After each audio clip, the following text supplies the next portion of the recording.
अच्छा, छुटकी और नंदू दोनों काम में लगे हुए हैं। नंदू क्या कर रहे हो?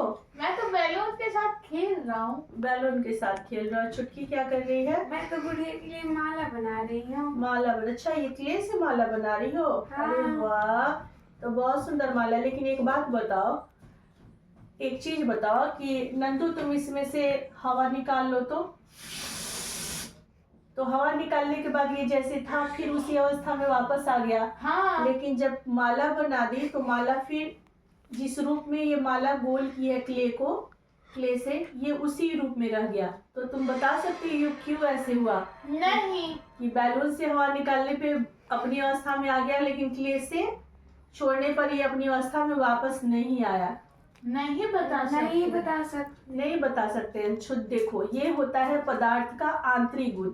जैसे मनुष्यों के गुण होते हैं ना, कि कोई नर्म होता है कोई कड़ा होता है, कोई फ्लेक्सिबल या लचीला होता है।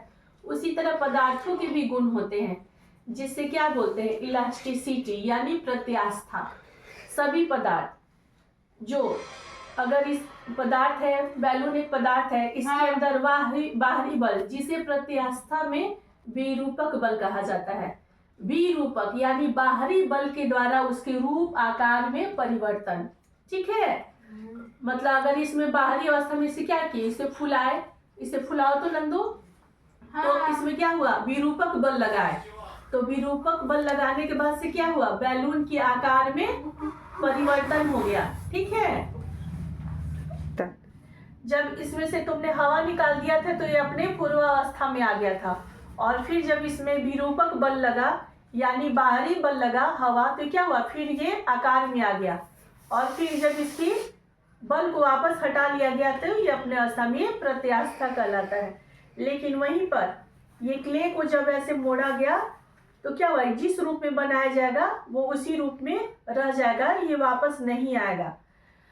तो प्रत्यास्था जब वस्तु को पूर्व अपनी अवस्था में वापस आ जाती है, विरूपक बल लगाने के बाद से भी जो वस्तु अपने अवस्था में वापस आ जाती है वो प्रत्यास्था कहलाता है। और इसकी एक सीमा होती है जिसे प्रत्यास्था सीमा कहते हैं, एक सीमा तक होती है। और विरूपक बल के आधार पर ही वस्तुओं को 3 भागों में बांटा गया है। ठीक है, हो सकता है कि ये बैलून में हम हवा भरे और बहुत ज़्यादा बाह्य बल लगा, होता है ना, कभी फुलाते फुलाते बैलून बहुत ज़्यादा हवा भर जाती है तो फूट जाता है, ये फूट भी सकता है। इसके आधार पर क्या हुआ, पदार्थों को विरूपक बल के आधार पर पदार्थ को 3 भागों में बांटा गया। एक था प्रत्यास्थ वस्तु। प्रत्यास्थ वस्तु वैसी अवस्था को बोलते हैं जिसमें विरूपक बल लगाए जाने के बाद से वो क्या होता है, वो अपनी आकृति में पुनः वापस आ जाता है पूर्व अवस्था में, उसे कहते हैं प्रत्यास्था। जिसके उदाहरण है, मान लो ये स्टील का स्केल है, इसको ऐसे मोड़े तो ये मुड़ा, विरूपक बल लगाए ना, ऐसे बल लगा रहे हैं। ठीक है, और फिर छोड़े तो क्या हुआ, वापस अपनी अवस्था में वापस आ गया, तो ये क्या हुआ, प्रत्यास्थ वस्तु हो गई। अब देखो यहाँ पर ये फोम है, फोम को क्या हुआ, ऐसे मोड़े तो ये मुड़ गया, विरूपक बल लगाया यहाँ पे, और फिर छोड़े तो क्या हुआ, ये वापस अपनी अवस्था में आ गई, ये हो गया। अब जैसे ये प्लास्टिक है, इस प्लास्टिक को मैंने ऐसे दबाया, इस पे बल लगाया, विरूपक बल लगा, और फिर छोड़े तो क्या हुआ, ये अपनी अवस्था में वापस आ गई। तो ये वस्तुएं क्या कहलाएंगी, प्रत्यास्थ वस्तुएं। क्या कहलाएंगी, प्रत्यास्थ। अब एक उदाहरण और है, ये स्प्रिंग है। स्प्रिंग को भी जब हम ऐसे दबाएंगे, विरूपक बल लगाया तो ये दब गया, लेकिन जब इसको फिर छोड़े तो क्या आ गया, पुनः अपनी अवस्था में वापस आ गई। तो ये प्रत्यास्थ वस्तु के इतने उदाहरण समझ में आया। जो वस्तु विरूपक बल हटा लेने के बाद से अपने पूर्व अवस्था में वापस आ जाती है वो प्रत्यास्थ वस्तु। इसीलिए जब बैलून में भी विरूपक बल लगाए और जब हटा लिए बल तो क्या हुआ, ये पूर्व अवस्था में वापस आ गई, तो ये सब प्रत्यास्थ वस्तु हो गए। लेकिन वही बल जब विरूपक बल लगाने के बाद से वस्तु अपनी पूर्व अवस्था में वापस नहीं लौटी, जैसे ये तुम क्ले बनाई, क्ले का ये छोटे छोटे मोती का ये बनाए ना, तो ये तुमने बल लगा करके ऐसे ऐसे गोल तो बना दिया, लेकिन ये छोड़ने के बाद से क्या ये अपने अवस्था वापस आई, नहीं आई। इसे कहते हैं सुघट्य। सुघट्य, ठीक है।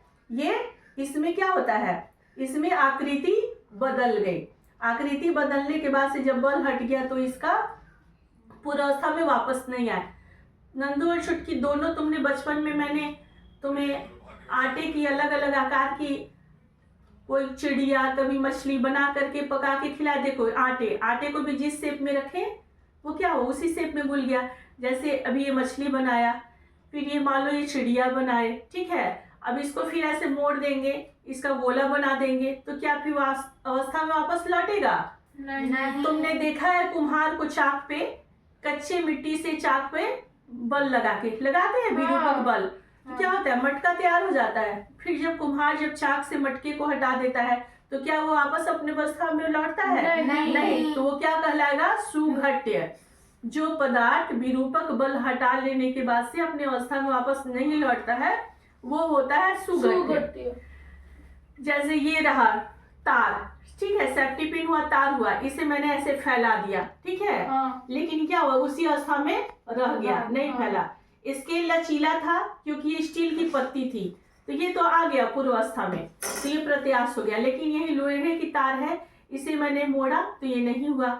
पत्थर का कंक्रीट होता है, ठीक है, उसको अगर क्या करते हैं जब तोड़ते हैं तो क्या होता है वो टूट जाता है। तो वैसे पदार्थ जो विरूपक बल लगा लेने के बाद से विकृत नहीं होते हैं, माने वो अपना आकार नहीं बदलते हैं, लेकिन वो टूट जाते हैं, वो क्या कहलाते हैं? भंगुर पदार्थ। जैसे पत्थर पे बल लगा, पत्थर टूट गया, पत्थर ही रहा लेकिन वो क्या हो गया? टूट गया।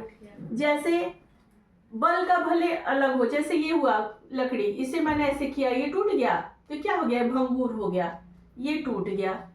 फिर ये शीशा है, ठीक है, शीशा को अगर क्या हो गया ऐसे छोड़ेंगे जोर से, क्या हो जाएगा? गिर के ये टूट जाएगा।